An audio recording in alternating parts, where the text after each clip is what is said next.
Hello and welcome to the Bel-E and Scratch podcast. I'm your host, Bel-E. And I am your co-host, Mr. Scratch. And today I need to adjust the microphone just to make sure you're heard, because I know y'all can hear me. Me. Exactly. All right. And today, all right, look. I know we tend to tiptoe around political stuff, trying not to, make the, deciding overlords of the world angry. at least while you're starting out, Oh, yeah. You don't want to step on toes when you're starting out, but once you get a following, you got some people who actually care about what you say and do. That's when you can, we'll get successful. Yeah. Then it's like, who cares? And we're like, we'll sell out and then fake it. Yeah, something like that. I don't know. All right. Now, the reason I bring that up is a couple days ago at this recording, there was I don't know what else to call it aside from basically an invasion of Capitol Hill. And the reason I want to bring this up is because, all right, look, win, lose, or draw, left, right, center of the political spectrum, right. I don't care. Here is my biggest question that apparently I have yet to see anyone ask this question, as a news source. Of course, regular people will ask this. How in the hell did they even manage to get inside the building? What, they have like 5 people guarding the place, excluding the police who are just doing their job? Why do I hear banjo music? Exactly. The Capitol Hill got invaded by Duck Dynasty. How did you let this happen? Like I said, whether you're for the protesters invading the building or against it, that's my biggest question. How did they get in the building? You set me up. What do you mean I set you up? You've been waiting to break that out. Yes, I have. You set me up. Yes. Because I knew you'd keel over from a heart attack. What do you think about talking about this? Sure. Oh, man. Yeah, let's talk about we're talking about Bobby Joe and his entire extended... That's good, though. That's good. That's fantastic. I love it. Talking about Bobby Joe and Billy Joe Bob getting into Capitol Hill. Oh, that's awful. Anyway. Yeah, Uncle Ted got into the Senate Hall. Uncle Ted. That's the dude in the buffalo hat. Exactly. That's Ted Nugent. The guy's got, he's got hair down to his belly button on both sides of his face. Yeah. And it's not like they couldn't see this guy coming. And somehow he managed to fight his way into the, after what? The Vatican? What's more? Fort Knox. Okay, he managed to fight his way into arguably the third most guarded place on the planet. First of all, in my opinion, the Vatican, number one. Don't. Oh, no. You go near the Vatican, you will get lit up. I don't care. I don't care who you are. Yeah, I've been to the Vatican, and those guys who are in those. Just those ridiculous looking outfits, clown costumes. Yeah, those clown costumes with the medieval spears. Man. Yeah, that's guys, fake. Chicks. I don't know who they got, but I'm telling you something. Yeah. You screw with the Vatican, you have messed up. Yeah. Whether you're Catholic or not, let's face it, they take their security very seriously. Okay. You just don't see them. You see these terrorists on the other side of the theological fence. Mm-hmm. They might mess with countries, but they don't mess with the Vatican, do they? Just like how they don't mess with Russia. Right. In the same vein, although I would argue the Russians are more terrible in that regard. After the Vatican comes Fort Knox. Now, there is an entire army, not just they'll tell you that it's just a platoon or some kind of thing. No. There's an entire wartime combat force surrounding Fort Knox. Because it's the gold. Because it's, it's basically the heart of this North America. And and then there comes Then there's what, D.C.? D.C. and Capitol Hill. Yeah, there's like the Supreme Court, like their area. There's the Capitol building, the Senate, House of Representatives, White House. Definitely in the top 5 if you want to disagree with being third. That's cool. After that day's event, it's more like top 20 most heavily guarded place. I don't know.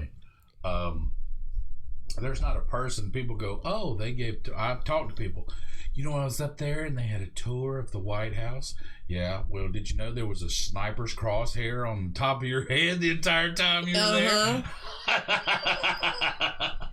Yeah, it's crazy. I mean, here's the thing. Joe Rogan, several years ago in a stand-up, did this bit where, under the Obama administration, some dude broke into the White House, and there was one person at the door.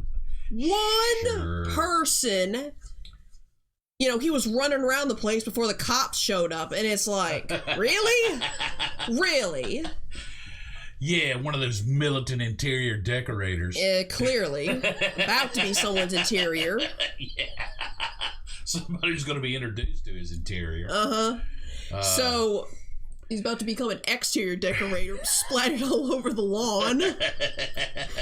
But that's the thing. It's like, seriously, one of the most powerful leaders in the country, and you got one person guarding the front door. Quote unquote, the leader of the free world. That's not my word. Somebody else's. Mm-hmm.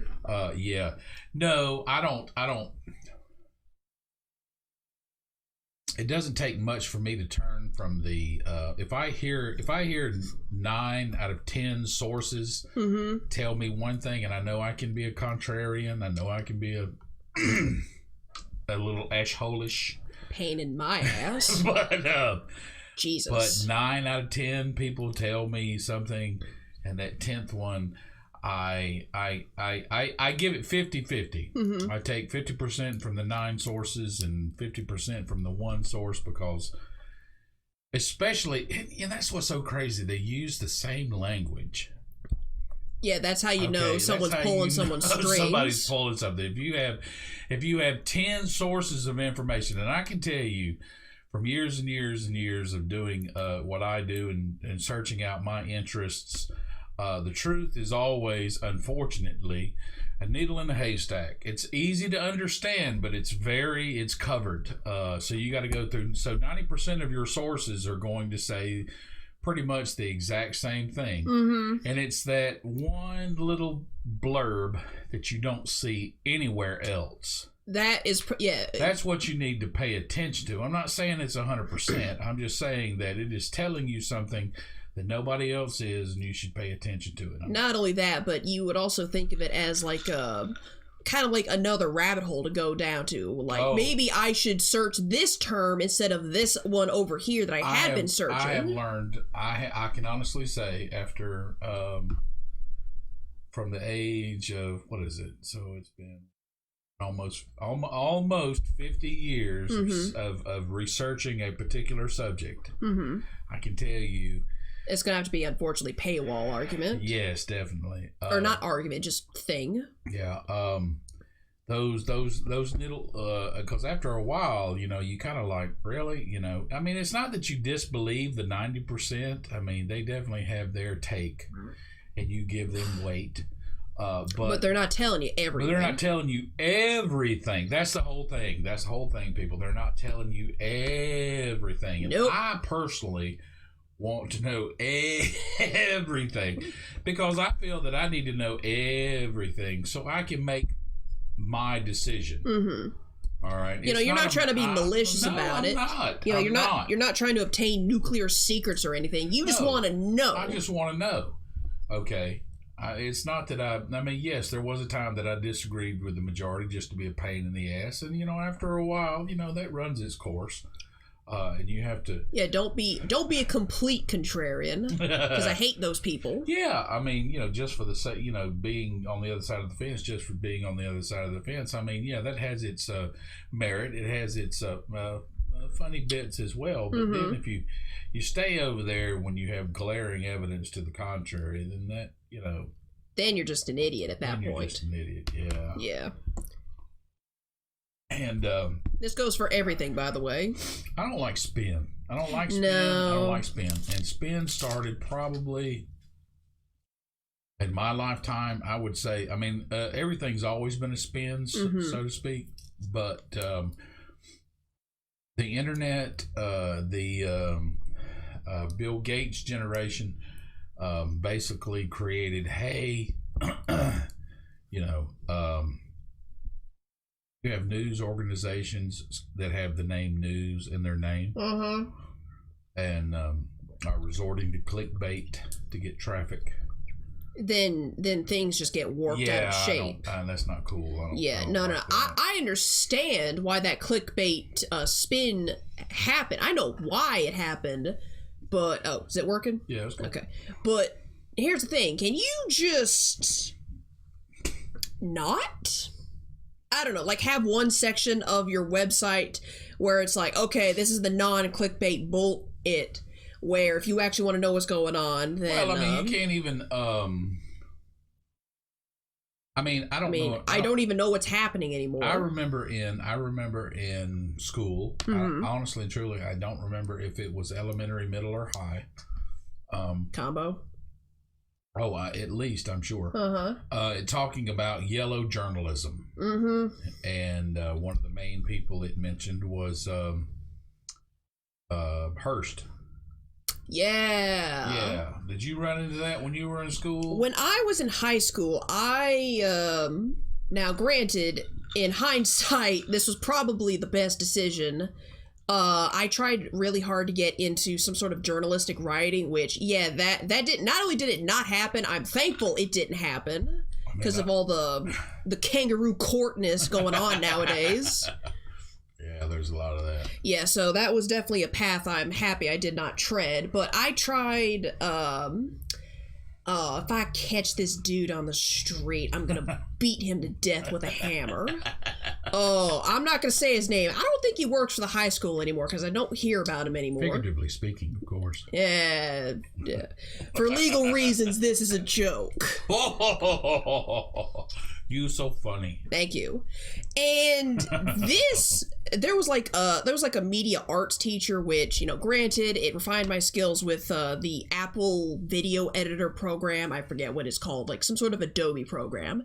So that was nice. But part of it was, this dude, not only was the media arts teacher, he was the actual arts teacher. And he was a butthole of the highest order. Excuse me. Here's the thing. Most of the bad teachers at my school, they were usually the meatheads who kind of really didn't have a reason to be a teacher aside from the gym teacher. You know who I'm talking about. I do. This guy was an intellectual butthole, which in my opinion is worse. Because I can deal with a meathead. Right. That's not hard. They puff up their chest and they're all like, oh, yeah, I'm the teacher. You're like, dude, no, you're not. Most of them are aware of who and what they are. Most of them. And the ones that don't, I just insult their shrinkage and they'll usually shut up or send me to the principal. That water was cold. Yeah.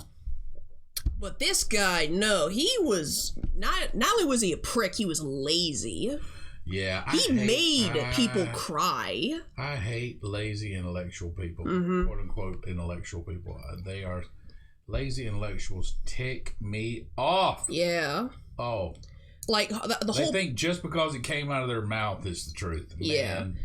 The main reason I figured out he was lazy was because our class was tasked with, we're supposed to be, I know, there's like this, some schools do it better where we make news programs that get shown on the public TVs around all the classrooms and all that stuff, which I don't think ever came through.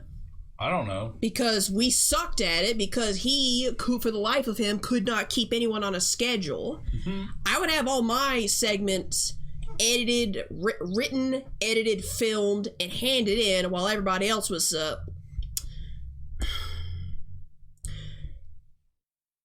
winging it.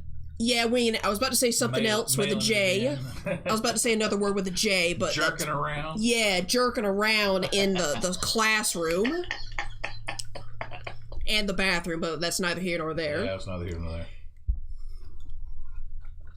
Yeah. So essentially, this guy clearly got off at making students cry. Didn't matter who they were, girl, dude, in between, neither. No. This guy got off on making people cry. Really? Oh yeah, I wasn't the only one. That's why I said I would beat him to death in public with a hammer. That's fair. Here's the thing. Don't be a sadist. And if you're going to be a sadist, you need to pick a different job. Yeah. Like go work for the CIA. I'm sure they have a position for you. Either that or the Department of Motor Vehicles. Yes. Because that's what they're for. So, oh my God, this guy, he, because we were, media arts and the news and all that stuff, news programs, I was in charge of pop culture stuff. Yeah. Because, well, that was my expertise. Because I sure as heck wasn't doing the sports. No. Because I didn't care. I still don't care. True. I'll watch football. I don't know what's going on. So, whenever he would read over my articles, he would be like, yes, but, and then he would just tell me to add something that clearly didn't happen. A good example. What do you mean didn't happen? Well, like embellish on an event or just pull something completely out of the... Both. Depending. Really? Yeah, dependence. I'll give you an example. What's his rationale for that? I don't... You never verbalized it? What? Well, here's the thing. I was like, I don't know, Sure. 15, 16. My brain hadn't fully developed, and I technically wasn't legally an adult, so I couldn't beat him to death with a hammer. No. So... Sure. No, it's just, I'll give you an example. There was a movie which unfortunately went under the radar, which is very unfortunate.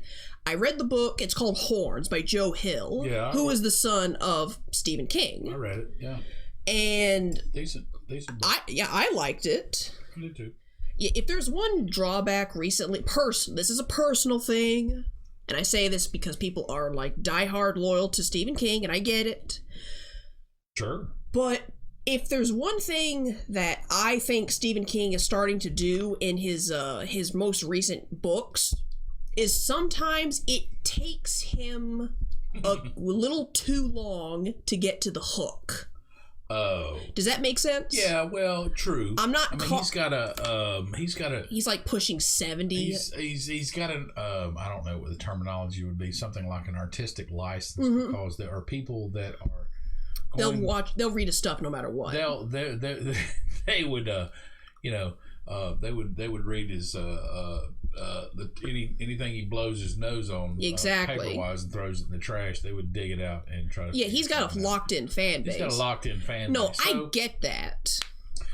No, I'm not disagreeing with that. No. What I'm just saying is, to me, in most recent years, that is what his biggest flaw has become. Is sometimes it takes him a while to get to the point. I wonder, I mean, it could be a matter of some kind of early story development, or he's hit all the obvious stuff, and now his perspectives need a little more time to establish, maybe. I don't know. Well, not only that, but he's also rich as heck. Yeah, and he can't even stop writing. That's what's so crazy about it. No. I respect that. That's why he's so part. Successful. People don't understand that. He can't help it. Yeah, no. I respect that. That's not the problem. So when I read Horns by Joe Hill, his son came out of the gate swinging. Well, yeah. And I'm like, oh, thank you, Jesus, for giving me something worth reading where I don't have to wait 10 chapters to get to the point. All right. So, and then they made a movie about it when I was still in high school. And the main character was played by Daniel Radcliffe, and this was this was like a couple years after the Harry Potter thing, and there was many people who were fans of Harry Potter at the school that I went to. I mean, like, big fans, huge fans. You were right in that pocket when it was so big. Exactly. So I thought, hey, here's a movie that stars Daniel Radcliffe. I want to present a story about, basically the guy that played Harry Potter to the school. Sure. And I did that. So I was looking into it. There was like hardly any information, hardly anything at that particular time. I was going through websites, YouTube. I was IMDb, trying to track down details and sources and dates and people and names. Yeah. And I compiled it all together, and I written this article, basically a script, essentially, because, you know, media art. And I bring it to him, and I was like, okay, here's the written portion of this particular thing. You know, I want to talk about this. And, yeah. I don't remember what this guy had. I gave it to him, and I don't remember exactly what he said, but he said some dumb shit to me. Did he shoot it down entirely? No. He didn't shoot it down entirely, but here's the thing. Right. You know, there's the younger generation who, well, also, mind you, listeners, this is before J.K. Rowling went off her nut. Just letting you know, this is way before she started saying some stuff that she probably shouldn't have. Just as a disclaimer. But here's the thing. There's the younger generation who loved Harry Potter. I mean, older generations too. But then there was, you know, the backlash to Harry Potter. Basically, the remnants of when they found out that he was going to do something other than Harry Potter. No. I don't mean that. I mean, there's like I mean like there's the fans of Harry Potter, and then there's essentially what I can only describe as the leftover remnants of the 1960s, 70s, 80s Judeo-Christian conservatism group. Yeah. You know who I'm talking about? Who were basically saying that Harry Potter was like a gateway into actual witchcraft and devil worship. That group. Yes, I understand what you're saying, yes. And he basically wanted to turn the whole thing into essentially me pandering to that group, saying that, you know, Harry Potter, this man who played a wizard had sold his soul to the devil, which doesn't happen in the book, I think. The book's a little bit metaphysical in that regard. Yeah. But yeah, he basically wanted me to pander to the other side of the fence. He wanted you to spin it. He wanted me to spin it so that to be pro that group or not pro that group. Definitely anti Harry Potter. Oh, okay. Oh, well, that's a little different. Yeah. And here's the thing, that wasn't your. I mean, that wasn't my goal. You weren't exactly praising it. I wasn't praising because you have read the books. You're a fan of the series. I read Horns, yeah. And you read Horns, and you're not a nut bar on either side of the fence. No, and there are nut bars on both sides of the fence. And okay? there are. You know, they're just trying to keep you from reading. Shut up, Jed. Yeah, you're shut up. Yeah, you're in the mix right with him. No. Here's the thing. He wasn't content with what your perspective was. My goal at that particular subject was, I was basically trying to say, hey, you know this guy that played Harry Potter? Look at what he's doing now. Look at how his career is progressing. Please go and support him, because the book that this movie's based off of is really good, and hopefully the movie will be good.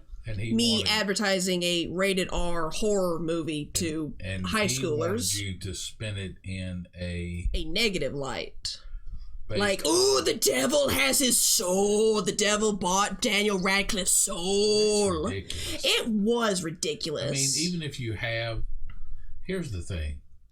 Even if you have an audience, say in the particular region that would be more supportive of that perspective. Yes.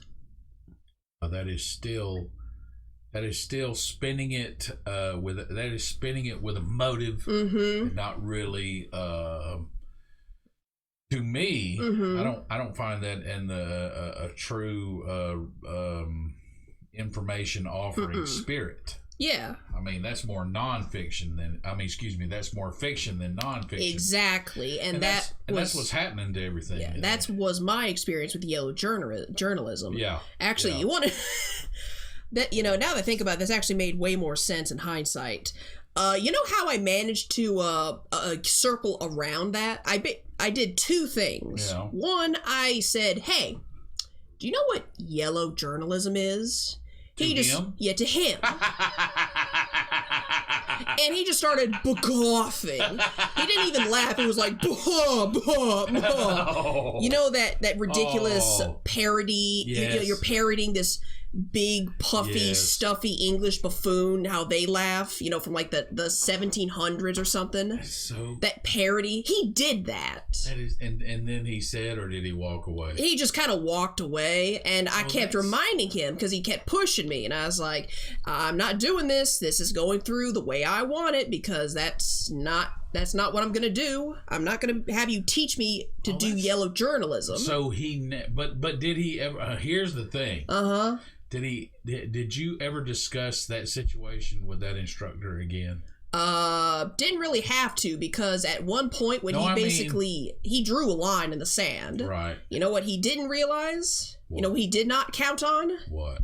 I had the principal in my back pocket. And I don't mean that in a salacious way. No, that's true. You did. You know who this guy is. I know exactly what you're talking about, and I know who exactly you're talking about. Mm-hmm. Yes. So basically, I had the principal in my back pocket. Again, not salacious. He was a good dude. Actually, his bachelor's degree was in journalism. Exactly. He and I spoke at length about you. Exactly, my dude. Yeah. So, Doc, I love you because you were a good guy. I was afraid you weren't going to be a good guy. You were a good guy. I'm not perfect, just like the rest of us, but you're a good guy. I never expected perfection. I just expected you to not uck up. Yeah. And you didn't uck up. Not really. So not big enough to read about it in the paper anyway. Exactly.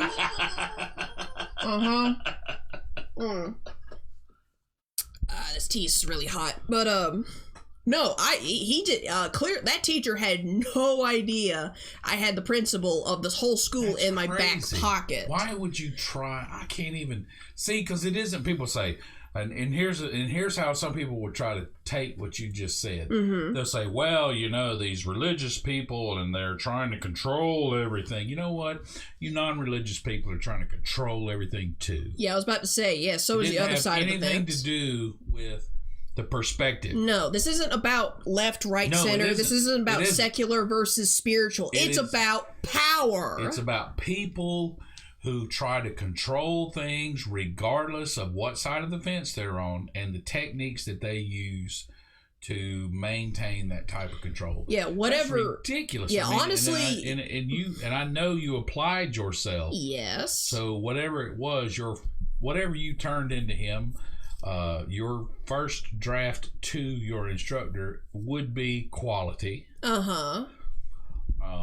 It's not like you had to dig around in your pocket and unball it and get the sticky gum off of it. No. One guy did do that, though. Sure, I bet. Or the equivalent of it. And that's just high school. Yeah, that's just high school. Oh, that's awful. Yeah, that is awful. That's awful. Honestly, that wasn't even the part that got me. What got me was when I invoked the principal's name, he again begoffed and walked away. And I marched right into his office. Yeah. Not confrontational, not trying to be like, yo, there's some shit going down. I wasn't doing that. I respectfully went into his office and said, sir... Oh. I thought you should know that's interesting. That this thing is taking place. And since this is going to be broadcasted on the air at your school, all the classrooms, you should probably know what's about to go down. Yeah, that teacher stopped doing that dumb shit. So basically, what was happening was your teacher was using their minions to propagate their own his opinion, and an agenda. Yes. Oh, that's terrible. And it wasn't just me. It wasn't just the pop culture. It was literally everything, from the people covering the sport to the people covering the world events. It wasn't a collective's opinion. It wasn't like the teachers, the teachers congregation at that school, whatever they decided to call. No, it wasn't. It was him. It was very. I took a good look because it's not that I was concerned about that specifically, but I was. I wondered. It was a wondering. I wondered if it would occur. Now there's a school right up the road. Yes. That's well established. Been here forever. Forever. That definitely has an agenda. And and as long as you understand that and accept that, that's okay. That's okay. You may not like it, but that's a thing. So it just happens. I wondered how, because I know some of the culture from that school came into your school just because the region and a lot of people that were in that school came out of that system. Yes, basically basically people were putting the old instruments in the new machine. Yeah. And I jerked one of those instruments right out of it, apparently. Because when I was younger, I was bold and brash and shy and awkward at the same time. Yeah, but here's the thing. Here's to being on the spectrum. Woo! It's the only thing I can chalk it up to. Anyway. No, but here the thing is that one thing, and this is what I stress to people, understand what the rules are. Yeah. Because if you can... quickest way to back down superior, an overlord, your granny, is to know Joe Mama know what you're talking about and present it in a thoughtful and appropriate way. The reason that he laughed is because that to me tells me that they were completely, once you flick that switch, whether they understood it before or they only understood it after you click the switch, that immediate moment made them self-aware, and he had no comeback, he had no retort, so he just guffawed, and then waltzed his way out of the situation. I did it twice. So that tells me that somebody is involved in something with a very specific motive at hand. Hey, you know what? Here we go. We talk about saying the right things. I'm not the person that tells me that journalism is supposed to be even. No.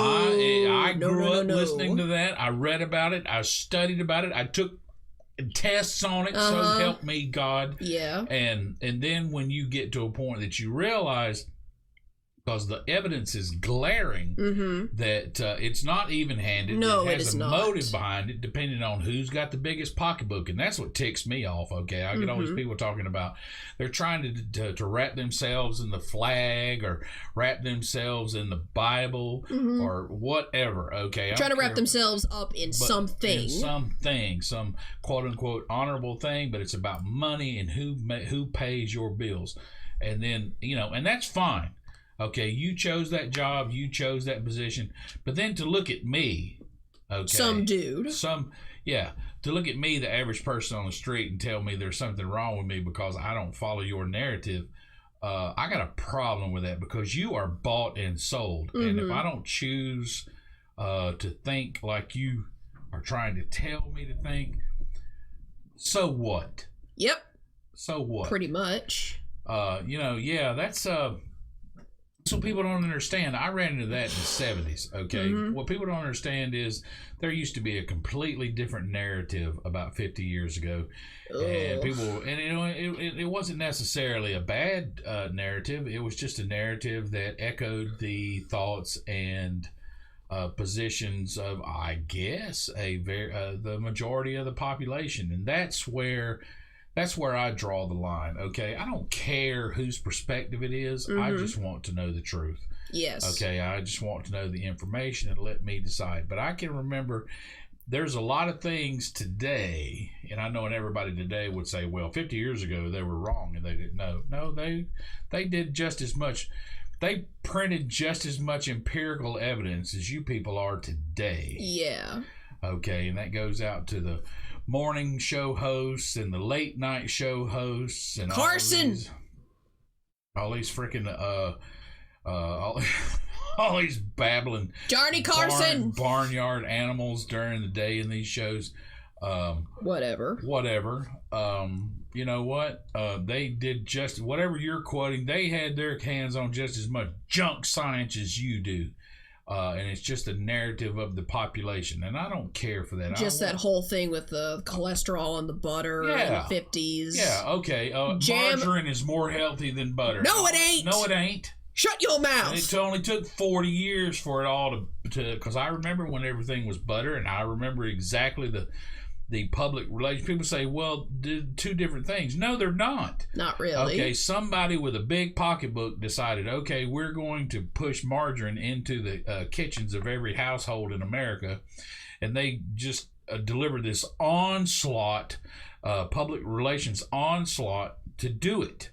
Okay, they just had more money. That's all. Now, I will say this. One thing that I will say I do disagree with in terms of stuff like that. I'm not saying that doesn't happen where, the whole thing with the food pyramid and the nutrition thing. Yeah. I do believe that there is some parts of it where we're being told to eat things we should or don't eat things we shouldn't based off of changing money. Right.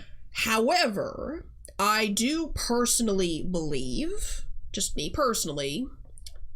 Now, this may be naivete on my part, but sometimes I have an inkling where I go, maybe sometimes the big money, big corp, powers that be, whatever you want to call them, maybe they're not that smart, but maybe they're more opportunistic. Oh, does that make sense? Yes, that's perfect. Where they try to do one thing, something else happens, and then they go, well, that isn't what we wanted, but let's run with it anyway. How can we capitalize on it? Exactly. Yeah. Opportunity right, knocks. Right. So, that's kind of my little thing of, the powers that be are not this all-seeing, omnipotent, omniscient force. They are just really good at being on the ball. Does that make sense? Yes, it does. Yes, because when you chalk up that little, explains a lot. When you chalk up that little pyramid with the eye on it, whatever the hell, the Illuminati, crap, I can't even do the X-Files theme. When you talk about those guys, I don't think that they are, they're not wizards in a tower somewhere that can see into the future. Yeah. Just when stuff breaks loose. Yeah. They just change tactics and go, we gotta make money off that. Go. Everybody in, go do it. I would. And to be fair, I do the same thing. I was in the position, probably. Yeah, exactly. I don't think they're evil per se. They just happen to, they just happen to have capitalized on so many stuff to the point where no one knows who they are anymore. Well, see, and that's an extremely good observation. But what gets me is that people can't see it. Maybe some people just can't. Maybe some people just can't. Like they just fit something about them just can't. And I've said it before. I was raised to see everybody equal. I was raised to see everybody as had the ability. I don't know about the same opportunities. People would chime in about certain characteristics that they were born with and say this closes the door or this opens the door. I'm not here to argue that. What I am here to say is that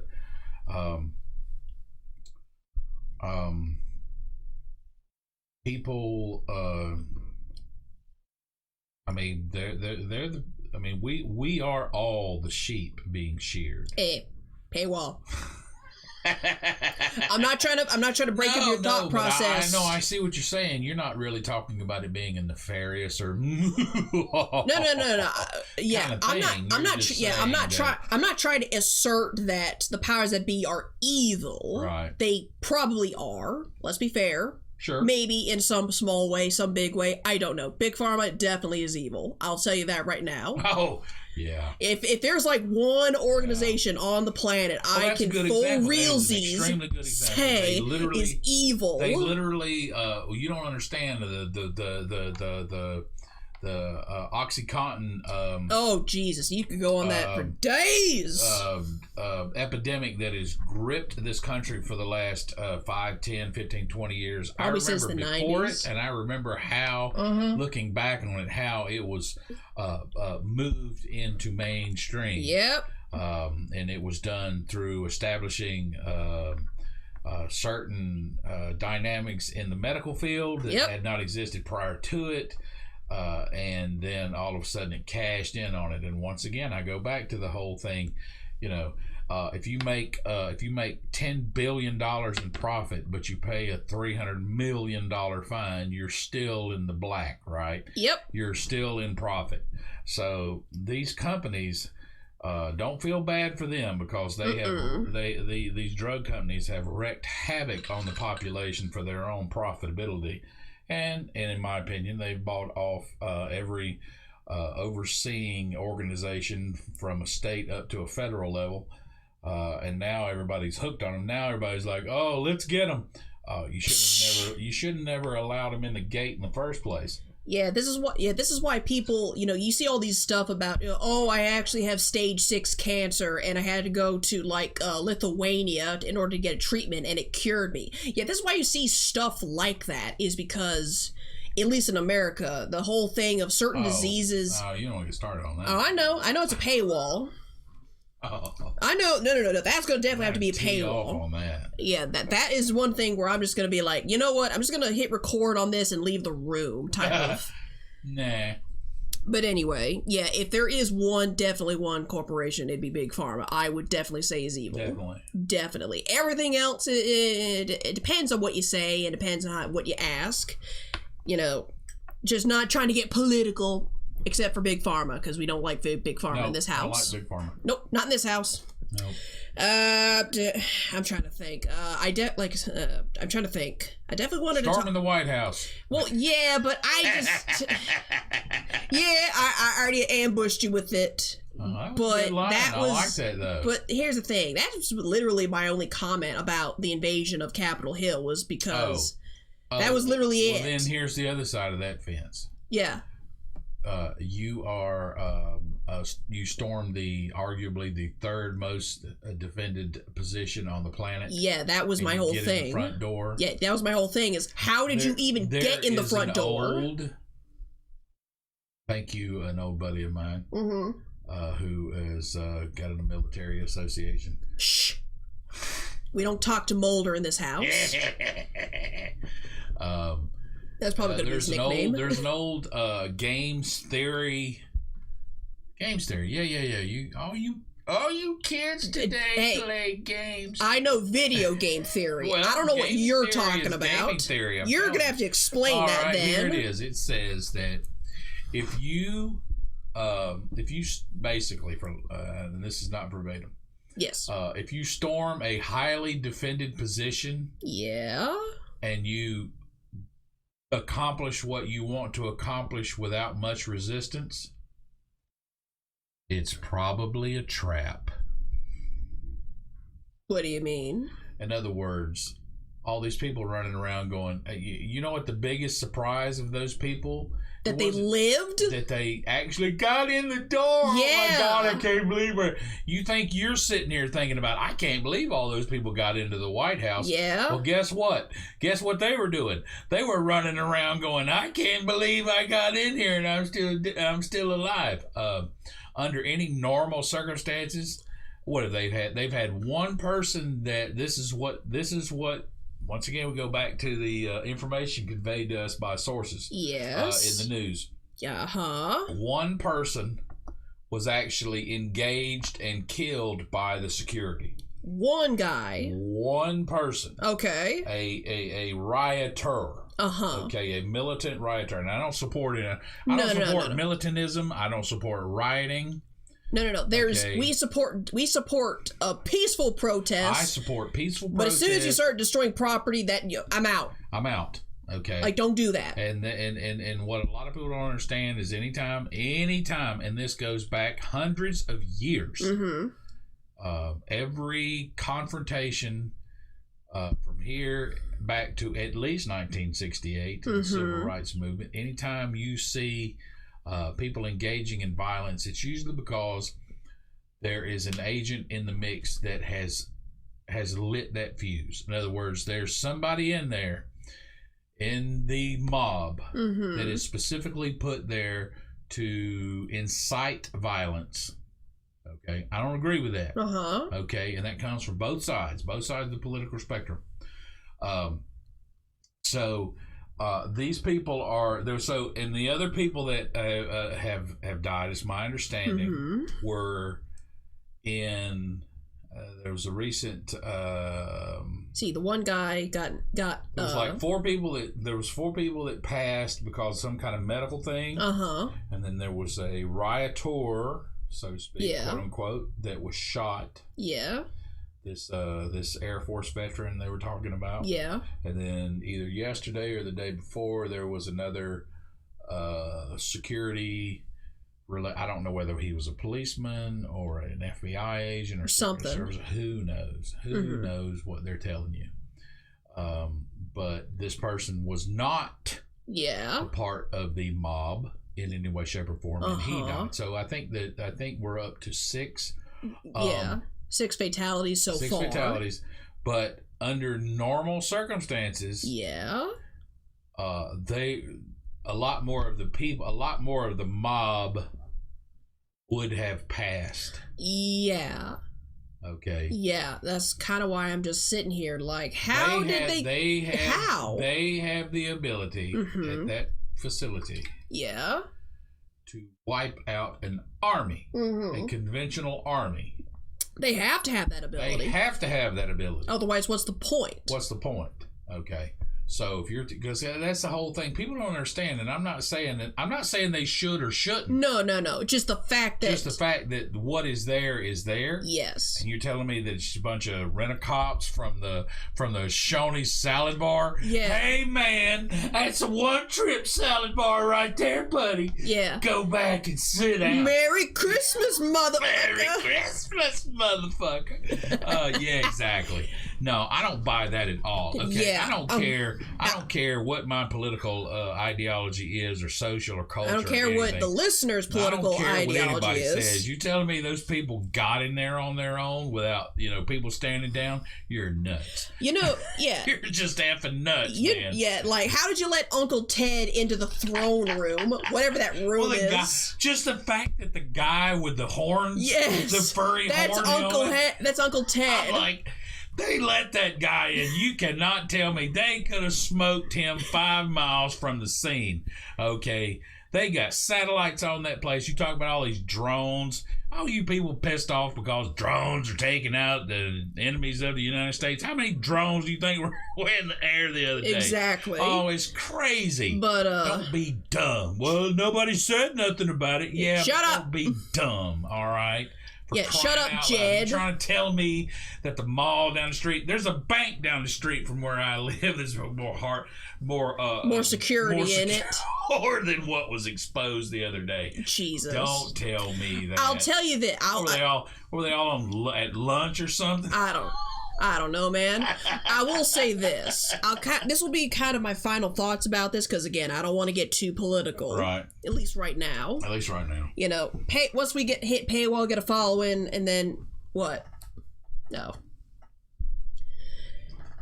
So, my final thoughts on that whole thing is, all right, look.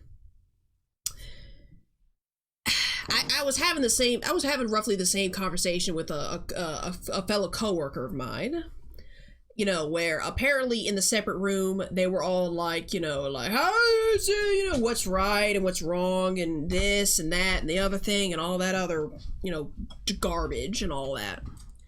And I was in a separate room. So what ended up happening is the coworker in question, he comes into where I work, and I'm the only person there, and I like to keep it that way. So essentially what happens is we're jawing back and forth like, he talks to me about like they're all discussing the Capitol Hill invasion, and I'm just like, okay, I say the exact same thing I've said on this podcast, how do they even get in the door? The fact that only so many people died is just, and people are making memes about it, what has more security than, the Capitol Hill, and it's a freaking cake, clasper thing that you get at the grocery store. And, we're talking about this, and then I say to him, you know what? I have a thought about this. I thought about what had happened at Capitol Hill. I told him that I have this theory, and I asked this coworker of mine, have you ever seen the Godfather movies, like any of them? He said no. And I said, yeah, I found someone that had never seen any of the Godfather movies. That's tough. Exactly. And I said to him, all right, in the third Godfather movie, now, the first one is amazing. The second one is also amazing. Sure. The third one, in my opinion, is trash. Yeah. Because Martin Scorsese made the very wise decision to put his daughter in the lead actress role, even though she could not act. She wasn't... Scorsese? Yeah, Martin Scorsese, the director. He put his daughter, Michael Corleone's daughter? Yeah. That's her. Because she couldn't act. Coppola. Coppola. Oh, Jesus, I'm sorry. Sorry, Francis Ford Coppola. Please excuse me. Do not destroy my soul. So Coppola put his daughter in the leading role. Yeah. Okay? Yeah. And she can't act. She's not the only reason that movie was bad, but she was like a glaring reason that movie was bad. But there is one thing about that movie I never forgot. Yeah. And I don't remember if they discussed it in the first two movies, because it's been a couple years. But if there's one thing about the third Godfather movie I never forgot, it was somewhere in like the tail end of Act 1, leading into Act 2, I believe, where Michael Corleone and all these other mafia bosses, they're in a room and they're talking to each other. I don't remember what they were talking about. I don't remember what happens exactly, but one of them is just aghast. Just completely shocked out of his head about whatever decision was reached or something he just couldn't understand, like, oh, I can't believe what is happening. And he's so shocked and angry, he just leaves the room, and he's just, he's gone. Right. A couple minutes go by, the rest of the mafia bosses are like, hey, this dude left, lol, or whatever. And about 5 minutes after that dude left, 5 to 10 minutes after he left, it was something like a freaking helicopter shoots a minigun into the room and kills all but possibly two of them. Obviously, Michael lives because he's the main character. Yeah. Maybe one couple other people lived, but most of them get gunned down. Sure. And, in the timeline of the movie, hours later, Michael is in, like, a kitchen with his family and other people. Yes. And he's, they're all discussing what had just happened. And essentially, Michael, in just this moment of realization, he just loses mind, and he realizes that the person that set that up to have all of them gunned down was the guy that left the room. Yeah.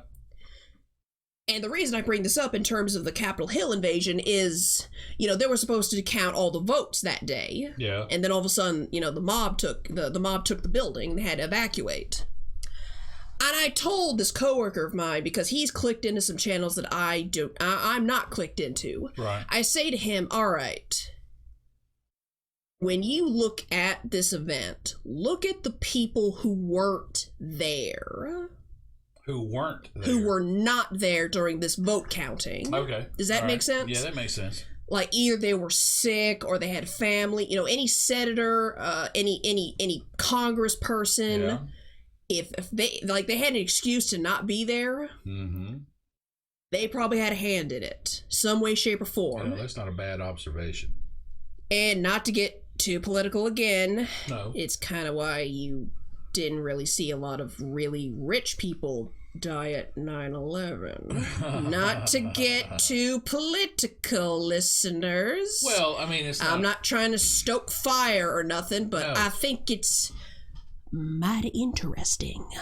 No, I don't believe there's a right and a left. I believe there's an over and an under. Yes. I believe there's an overclass and an underclass, and I believe that there are pieces in place on both sides of the political fence that are involved. I don't think it's a matter of it's not versus, it's just one. Yeah, exactly.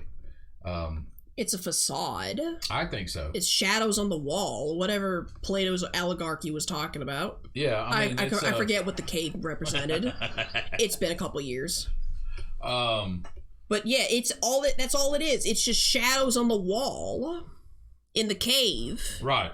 But anyway, I just don't want to stay on this subject too much because one's not paywall. No, I mean there's obviously a comedic element about the fact that people got through the front door.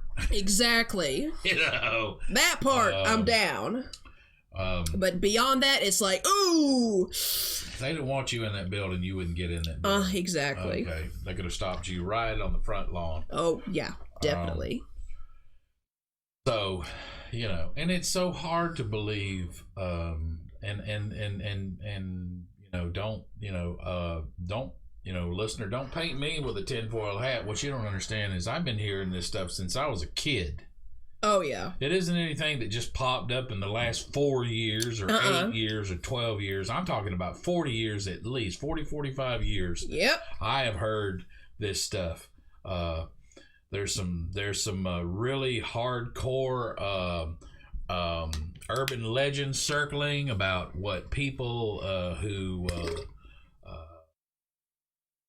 activities that the elite engage in. I've heard those things. I've heard those stories since the 70s. And then eventually you got proof of it. Well, yes. In my mind, it was proof of it. Unfortunately.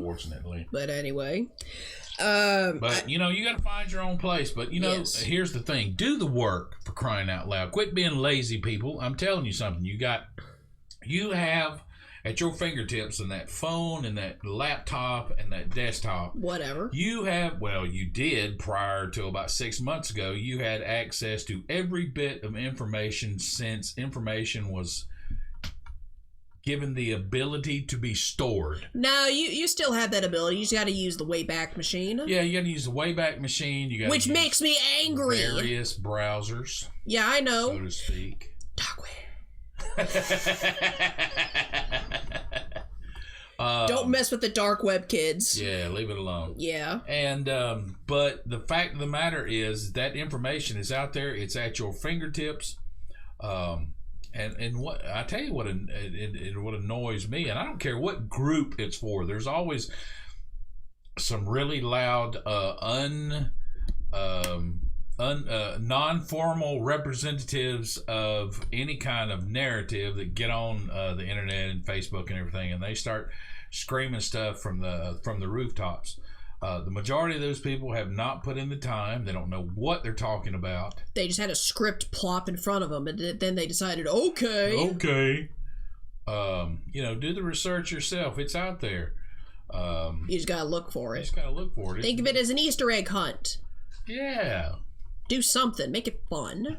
Make it fun. I don't know. Yeah, make it fun. I don't know. I just don't want to continue this train of thought because, well... Yeah, I know. Again, not a paywall, and two, I don't want to piss anybody off. Well, let me phrase that. I don't want to piss off YouTube or the powers that be at Google. Well, see, that right there is the whole thing. For me... Yeah. For me personally, coming from the generation that I come from... Stop stealing the microphone. The fact that... You gotta share. The fact that... the fact that you can't say what you want. When I've never experienced this. The fact that you couldn't say what you want? Correct. Well... Never. Yeah. You can't say... It doesn't have to be right. It doesn't have to be wrong. It doesn't have to be good. Just let me have the ability to talk shit. Okay, all these people that are on one side of the political fence talking about, well, we should take these groups down and we should take this. You're calling things hate speech, which is just ideological banter. Okay. Yeah, there's a big difference between thinking the opposition is stupid and thinking the opposition is evil. Yeah, all you people need to go back and watch a movie called The People versus Larry Flint. Okay, Larry Flint was and is, I'm pretty sure he's still alive, is arguably one of the most crass, tasteless people on the planet. And in his magazine that he created, Hustler... that guy. That guy. Oh, Jesus. Yeah, the paraplegic in the wheelchair, paralyzed from an assassin's bullet, that wore an American flag into a court when he was being sued on basically a freedom of speech grounds. And I didn't agree. And I remember the original content that the whole thing was about. And honestly, I didn't care one way or the other. But yeah, he represented some public people in a very defaming way, and he was sued for it. He claimed free speech, and he won. Because that's how it works. Okay. So what's happening today with this cancel culture, the spinning of the narrative. What you kids don't realize is when you say, yeah, they should take that. Well, let me tell you something. Once they get done with whatever you disagree with, what's to stop them from turning on you? Nothing. Absolutely nothing. And they will too. What people don't realize is there is I'm not going to say it's normal. I'm not going to say it's right. Far as righteousness, that sort of thing. I'm just going to say there is a trend. Trend is the foundation of everything. Is a very people. There are people out there, and you're bombarded with it every single day with media, telling you that it is not this way. I assure you, it is this way. There is a foundation of everything, and it leads to the most stable existence. Yeah. All right. And once any type of power gets control, I don't care what side of that fence you come down on, they want control, and they will all these people that are all these fringe perspectives and these fringe lifestyles and this fringe behavior. Yeah. You think that's going to supersede anything you might consider to be conservative today, but once they shut down that conservative perspective, they will come after the fringe, what is now considered fringe, what is now more in the mainstream. It's more, people go, well, it's good that we've progressed to the point that we accept these type of decisions. We say, well, guess what? When they're coming for you too. They're coming for you next. That's what you don't understand. Yeah, because this isn't about political ideology or secularism or spirituality. It's just power. It's power and control. And that's it. Yeah. Whether you agree or disagree with any of it. What people who have made decisions outside what would be considered the norm, quote unquote, the norm, is they are the ones empowering their own tyranny. And it's as simple as that. Yeah. That's definitely a paywall discussion because I have an example. Right.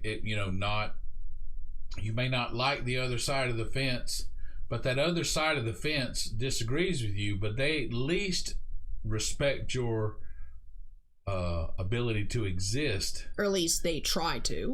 They really do. But what is being placed in power right now respects no man, respects no woman, respects no nothing. Okay, it is about power and control, and that's it. And they'll be coming for you next, and that's unfortunate. All right, enough of the depressingness. Yes. It's broken, isn't it? No, I don't know what the deal is. We need another one. I'll figure it out. No, we're getting another one because I'm tired of having to deal with whatever is happening. That's cool. I don't care if I have to put down money on it. Basically, we try to record, listeners, we try to record with two different optics. So if one fails, we have a backup, which is why sometimes in certain videos, the audio quality will shift a certain way. So we're dealing with that right now. Still in the basement attic. Yeah, oh yeah. Or attic basement. Got to do it in alphabetical order. Attic basement. Yeah, we're basically in the storage room. Attic basement storeroom. Yep. Oh God, I don't know. I want to keep talking even though we're like an hour in because I want to try to get like an hour 25 minutes at least. I want to throw something on the table. Yeah. All right. It is time for Wheel of Death.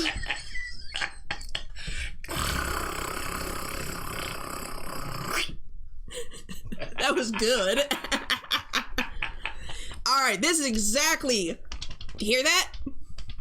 This is exactly what, every time something pops up while we're talking, either on the podcast or out in public, where we're talking, and we just, we just have ideas. Sure. For, either, typically I like to use these, I wanted to use these to start the podcast, because sometimes we just kind of come in and wing it. Yeah. Still kind of winging it. Sure.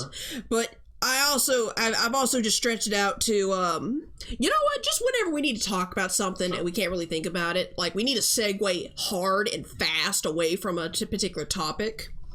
All right. On today's Wheel of Death, the options never change. They just either they do change, but they either appear or disappear. Okay. Man. All right. Let's see. We've already talked.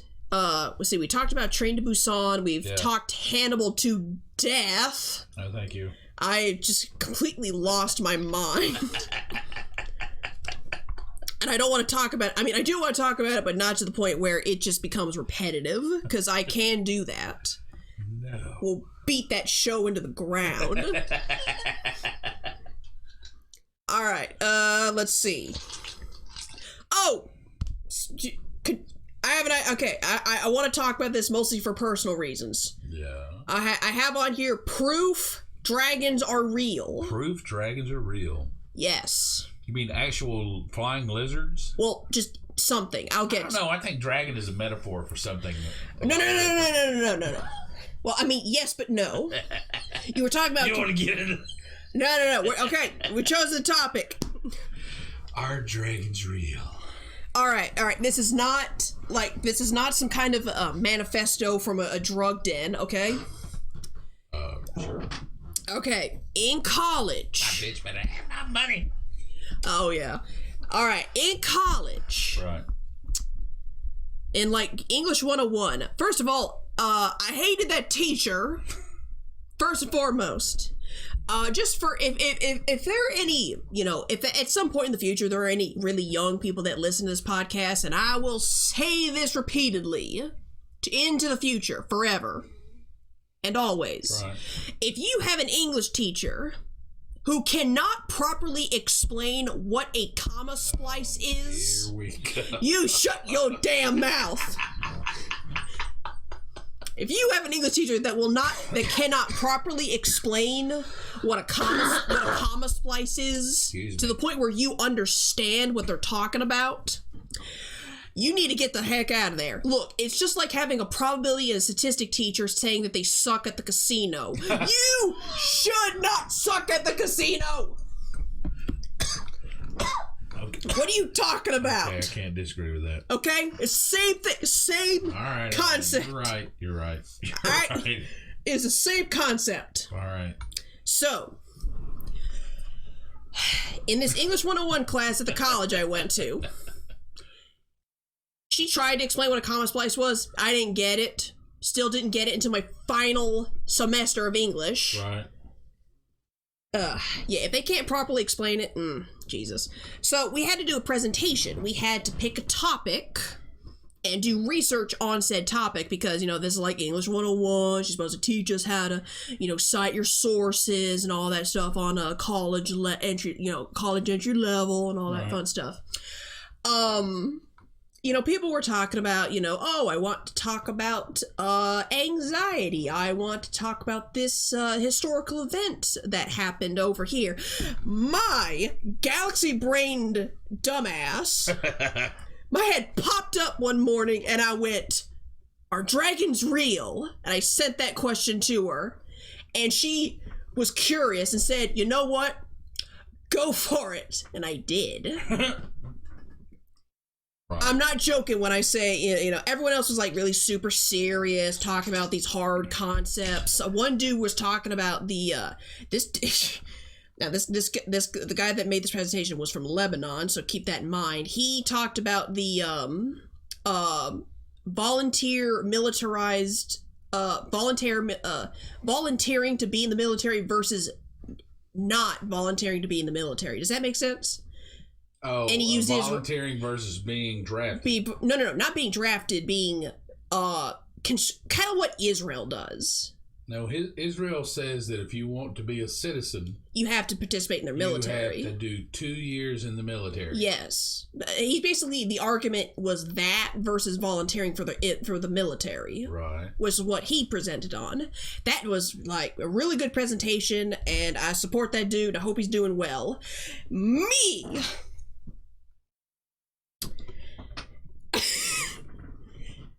Because I am insane.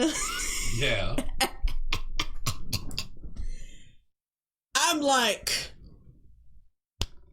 dragons. Wait, did you follow this guy? No. Oh, okay. Hey, he's talking about some... Wait a minute. No, in the presentation, I'm like, dragons. Okay, for me to say real topics would be to dismiss your perspective, and I apologize for that.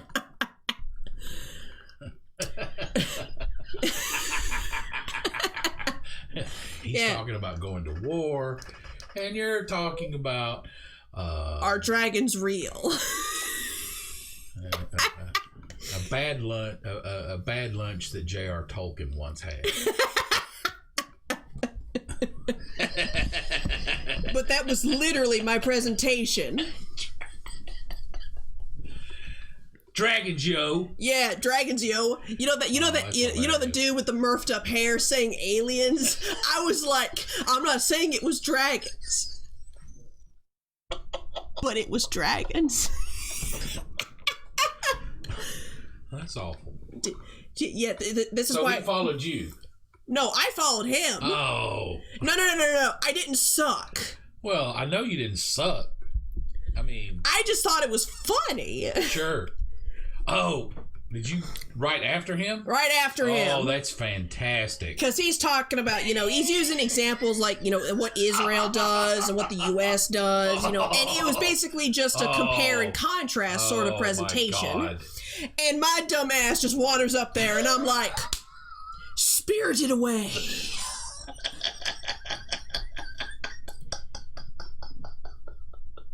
Studio Ghibli. King Arthur. Chinese medicine.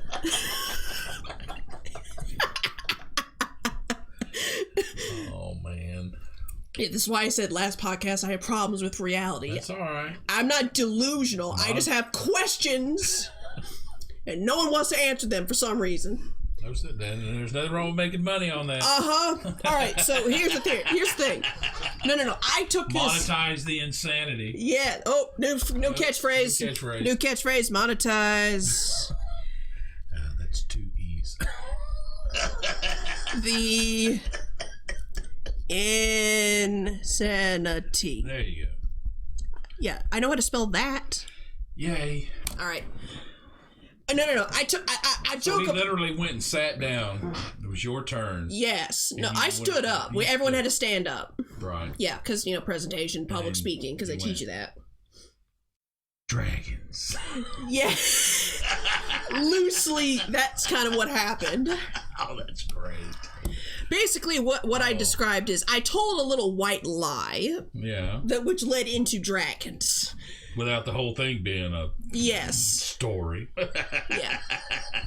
Basically, what I said initially was, Now, in order for my teacher to even allow this to happen, what I did was I said, to present itself was, I saw Spirited Away when I was like 12 or 10. I had to have been like 10 years old, give or take. Right. The Studio Ghibli movie is like the greatest animated movie ever or something like that, depending on preference. The little girl that goes to the spirit world, she rides the dragon. Oh, okay. Yeah. And the little white lie was that I demanded to be taken to the zoo because I wanted to see some fucking dragons, only to find that they weren't real. Right. So basically, the thesis of what I was trying to do was why not only, the thesis, what I was trying to talk about was, were there any dragons as we know them today? Because every single culture on the planet has some form of a dragon mythos, which that was basically my justification, is why do every single culture on the planet have some kind of dragon mythos? Right. So, that's how I got my teacher to greenlit it, and I just ran with it. Yeah. And I basically, what the whole thing was, I was talking about the possible sources of these myths, Right. Things from, say, one example I brought up was alligators in the Nile, near the Nile River in Egypt, who are like the biggest crocodile alligator. I can't tell the difference anymore. I used to know the difference, but they were the biggest of that species in the world. And they have this ability to get up on all four of their legs and run at you. Yeah. So, back in the Middle Ages and the Dark Ages, you're like, oh, that's a monster. It must be a dragon. It doesn't. Crocodiles and alligators don't breathe fire, but they eat you. Yeah. So that was part of the presentation. I talked about Komodo dragons because they're called Komodo dragons. How could I not? Right. I talked about, and you start when I bring this up. The theory that at one point humans and dinosaurs existed at the same time period. Don't you talk about it. Well. We don't have enough time. And that's a paywall argument. No, it wouldn't be an argument. Not paywall podcast. I should stop saying argument because we're not. Oral history handed down. Yeah. Yeah. Could have a beast. Yeah. Sure. Yeah.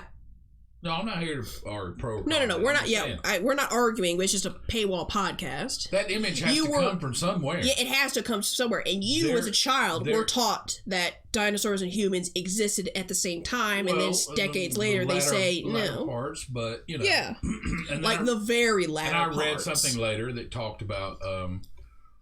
I read this about 20 years ago. Talked about primitive man. Yeah. Kind. Very primitive. Finding dinosaur bones. Yeah. And then creating a narrative based on that. I also talked about that as well. I think that's plausible as well. Yeah, I brought that up as well. I brought up there was a particular archaeological dig in, I think, China that took place several centuries ago. They didn't know what the hell they just dug up. Of course not. So, did they actually exist at the same time? Probably not. Probably not. Probably so. I don't know. I don't know. I don't know either. But my thing was, I was just trying to make an argument of, they don't exist the way that movies depict them, like Smaug, Haku from Spirited Away. In fiction, it's obviously taken at liberty. Yeah, but it's more of an allegory. Yeah, no, I agree with that. Yeah, but in terms of the actual, like, if you're trying to find an animal that it originated, that somehow was around the entire world, or basically the source. My thing was I was trying to find the source. Oh, okay.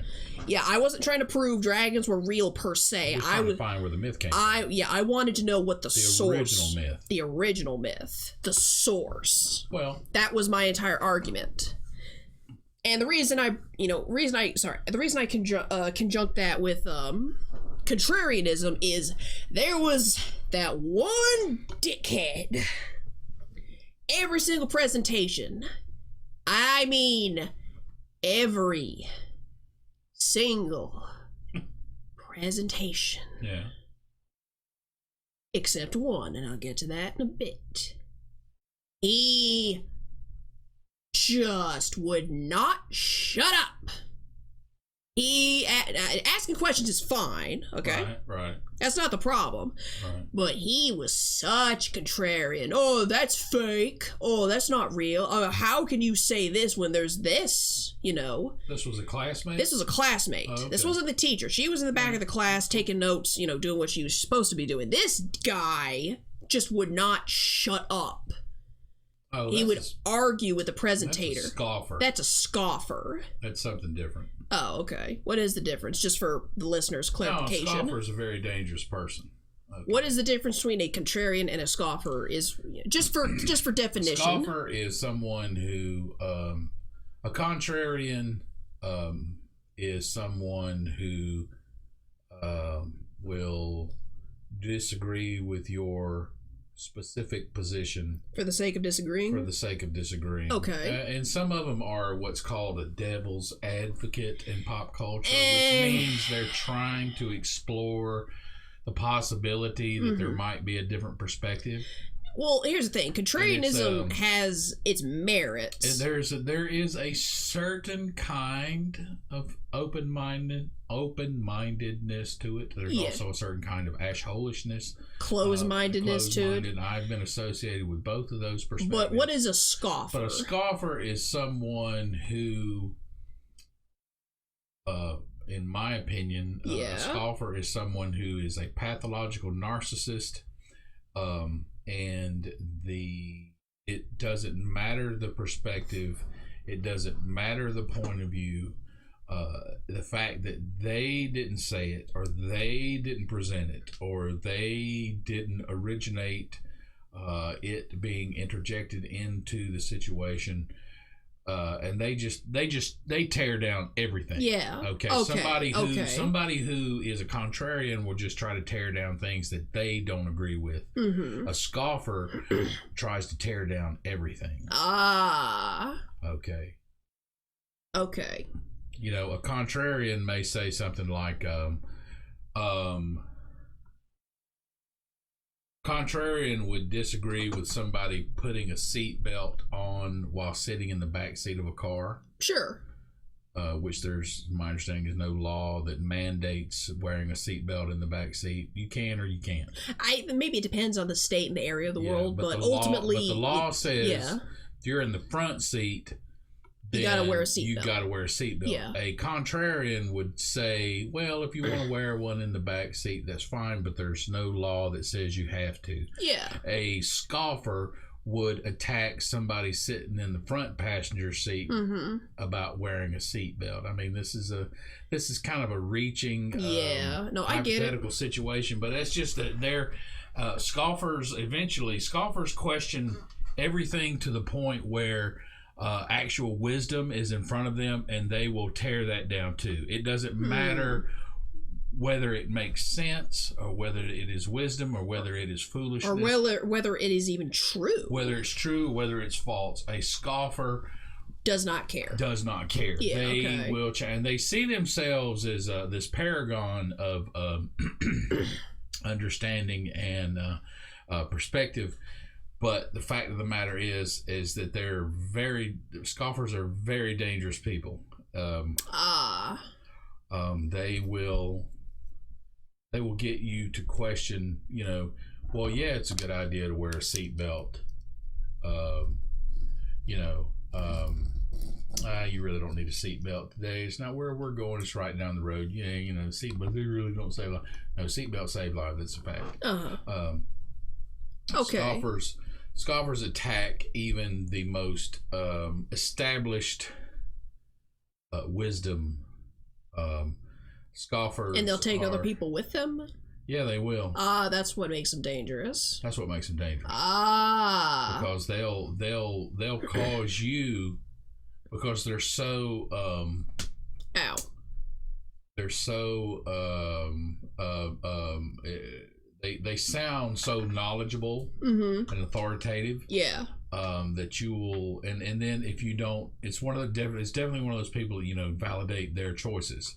So if you don't, then their input will become a mocking you, a tearing you down. Why aren't you smarter? Why aren't you better? Why don't you understand this the way I do, kind of thing. Yeah. And it causes people to second. You have to be. I talk about being ash-holish. When you deal with a scoffer, you have to be ash-holish. You just have. You have to be very firm. I'm wearing a seatbelt, and you need to shut the up. Okay. Yeah, you have to be very firm in what you say and what you believe with these guys. Scoffers are, and I did not realize until I got older. I didn't realize, I don't want to get into too much of there are practical applications of the Bible. And one of the things it warns about on more than one occasion is scoffers. Scoffers are dangerous people. Dangerous people. Well, then it makes me even happier that I basically told this guy, I didn't know he was a scoffer. When he started asking me questions and started saying stupid stuff, I basically looked at him and I said, stop being a contrarian and shut the hell up. Yeah. Yeah, he didn't stop talking after that. A grade anyway. Yeah, I'm just up there for a grade. I'm not trying to advertise me for winning the Nobel Peace Prize or anything dumb like that. Yeah, but scoffers definitely interject themselves into situations and at an intensity level which is just unrealistic. If you get that coming in, exactly, you were talking about it was fiction and you basically understand that it was fiction. Yeah. Okay, and then here's this person coming in at you out of left field, and now think about it. Think about it.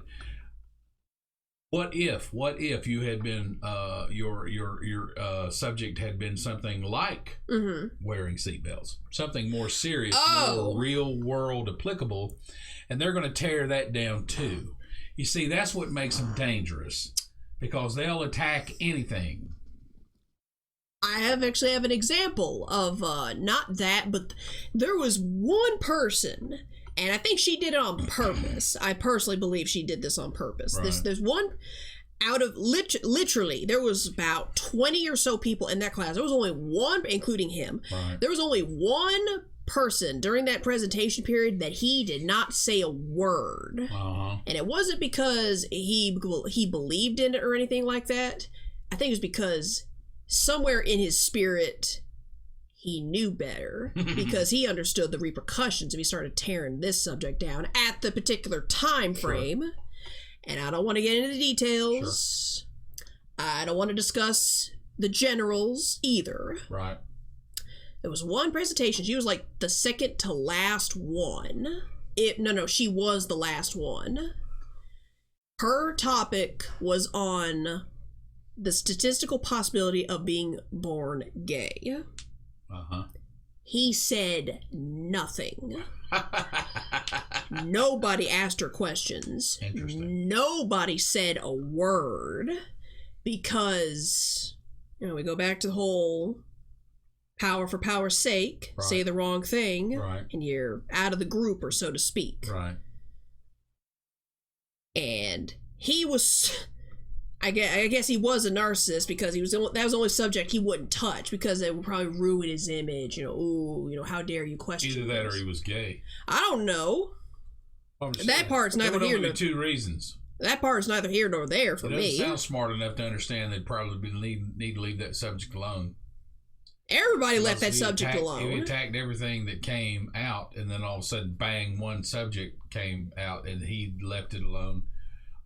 Probably too close for comfort. Probably, because I doubt he was smart enough to understand how big of a deal that would have became if he would have exactly. challenged it. That is exactly why I think he didn't say anything. Because I asked questions too of people. Because you're supposed to ask questions. I don't care. Yeah, but that was the one subject where I'm like, you know what? This it's not worth it. Not worth my time. No. Like, I don't have enough information to disagree, but I also don't have enough information to agree. So I'm just going to leave it alone. Right. You know? And there, you're not really... And I don't honestly, lose anything. Truly, when you're in a situation like that, like a speech class, yeah, you're not really there to critique the subject anyway. No, not really. It's not about that. Yeah. It's about your presentation of it. Yes. Okay, just like you talked about dragons. I think that's fantastic. Yeah, because I'm coked out of my mind. I wasn't taking drugs. I just pretend to be. You know, you didn't talk about it, and this people take themselves way too seriously in these type of situations. Okay. Oh yeah. And then a lot of people don't understand that how you can take the most benign thing in the world, but under the right presentation, you can turn it into something spectacular. Yeah. And that's the problem. Mm-hmm. Things that are legit don't need to be sold. They sell themselves. Yes, like water. Yeah, exactly. Like water and oxygen. But you can take some of the most benign stuff and fluff it up really well and really sell it. So yeah.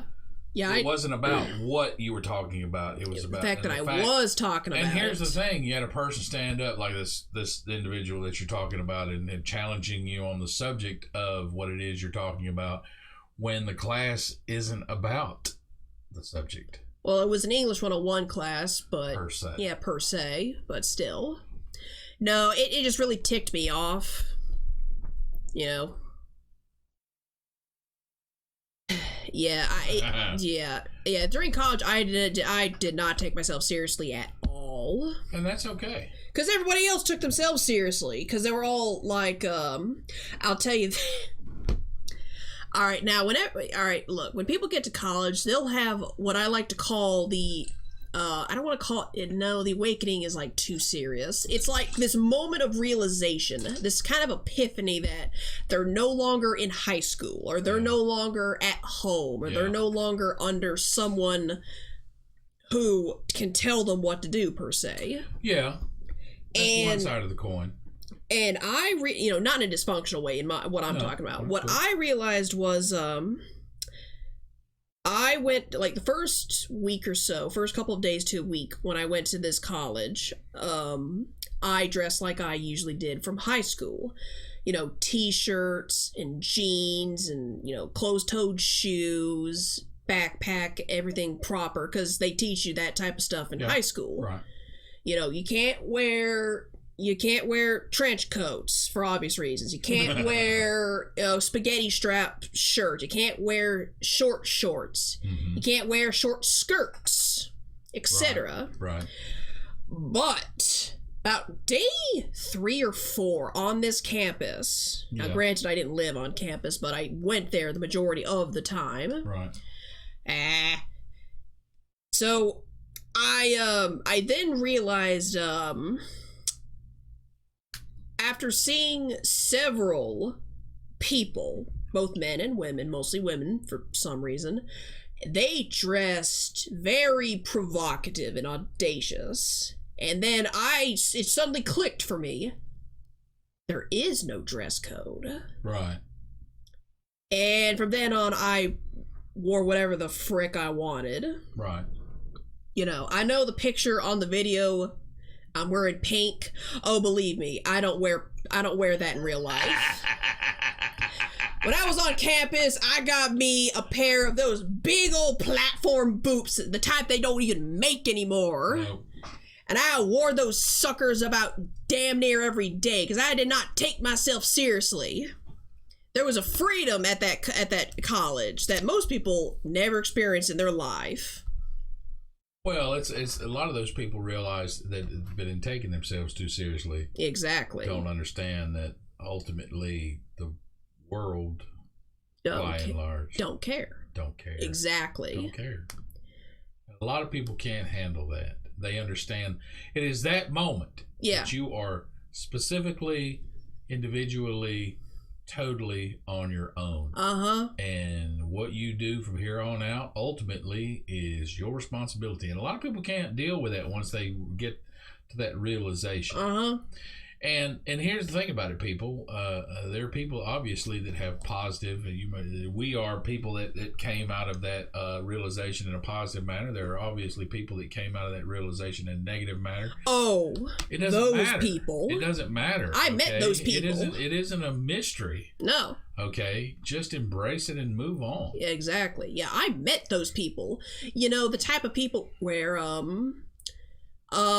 here's the thing. I'm sure you've known people, you know, in middle school, high school, whatever school, where their parents just kept their foot on this particular kid constantly, 24 hours, 7 days a week, no rest, nothing.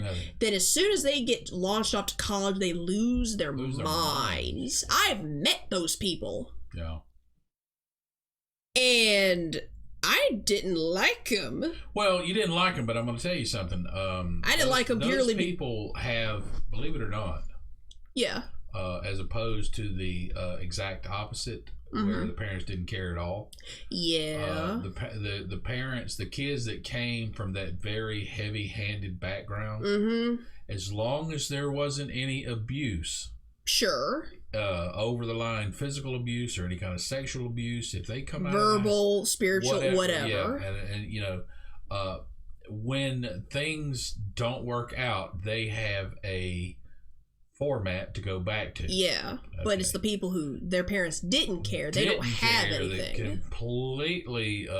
completely missed the ball on what they were what they were supposed to do. And when those kids get on the other side of it, they're lost. Oh yeah, they're lost. Bad. Well, here's the thing: they got nothing. Their format, they don't have one. Exactly. It's just like English. I've told you, and this is a great example, people. I told my children, okay, I'm going to teach you English. Why? Because I speak English, and my parents speak English, and my society, my culture speaks English. You may get to a point in your life that you say, you know what? I hate English, and I want to learn German, and I'm never going to speak English again. Well, guess what? Guess how you learn German if you don't grow up as a German? You learn German by your understanding of English. So I've got to give you what I know. You've got to glean what you can glean from what is before you. And then if you say, I don't want to do this anymore, that's your business once you become an adult. Well, yeah. And then you transition, you put in the work, and then you go and you speak German and never speak English again. But I've got to give you, society's got to give you something they got to give you a jumping off point. And there's a bunch of kids, especially nowadays, don't have a jumping off point. That are so lost in. That's what the military's for. That's what the military's for. I'll tell you something. I've heard people say it. I heard my father say it. Something to the tune of, you know, he didn't have the ability to. You hadn't developed life skills because of a very dysfunctional upbringing, and went into the military. That plus the GI Bill that paid for his college. Thank God. Thank God. Yeah, they'll teach you life. They'll teach you how and then they'll beat you into the ground while they do it. Because they care. And if you don't have the ability, if you haven't been given the ability by your culture, or your society, or your whatever, or your parents, the military will give you a jumping off point. They'll give you something. They'll give you something. Yeah. Yeah, they'll give you a routine. They'll I get that. Yeah, well, I will also say this. The main reason I didn't care for the people who they were under that heavy-handedness and then they just lose their minds when they get to college. Here's the thing. Now, this wasn't 100% all of them, but the majority of the ones that I encountered, they had this... Every single time I would interact with them, it was something to the effect of, "Hey, you wanna go do coke and then go to this overpass where there's like this indie band playing at like 3 a.m. And I'm like, no, no, thank you. No, thank you. I don't want to die tonight. Yeah. Yeah, I have no idea. It's like, you know, they have the power, so they got to do all of the drugs and they got to do all of the things, which I get, but yeah, slow down. Slow down. I don't want to go see some band named Piss Hydrants under an overpass at 3 a.m. I just don't. What? Yeah.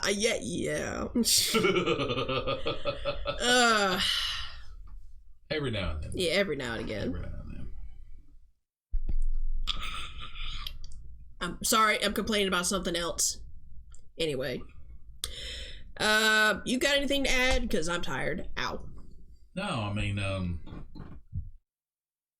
no. Okay. I don't reckon. Alright, we kind of went over too long. The damn recorder's dead. I'm gonna destroy it. I need some batteries. You need another one. Why can't we get one that plugs into the wall? I don't. Because I have an entire strip here. No. What? It might plug into the USB port. I can arrange that. Yeah, I can have that arranged quickly. We'll try that next time then. Okay, or at the very least, we can probably try it a couple minutes after we wrap this up because, well, we gotta be more efficient. Progress. I don't know about any more tonight. Yeah. But eventually. Yeah, eventually. All right. Well, that's it, folks. I was your host, Bel-E. Stop laughing. Wah, wah, wah, wah. And I was your co-host, Scratch. And we'll see you guys next Tuesday. Next Tuesday. Bye. Goodbye.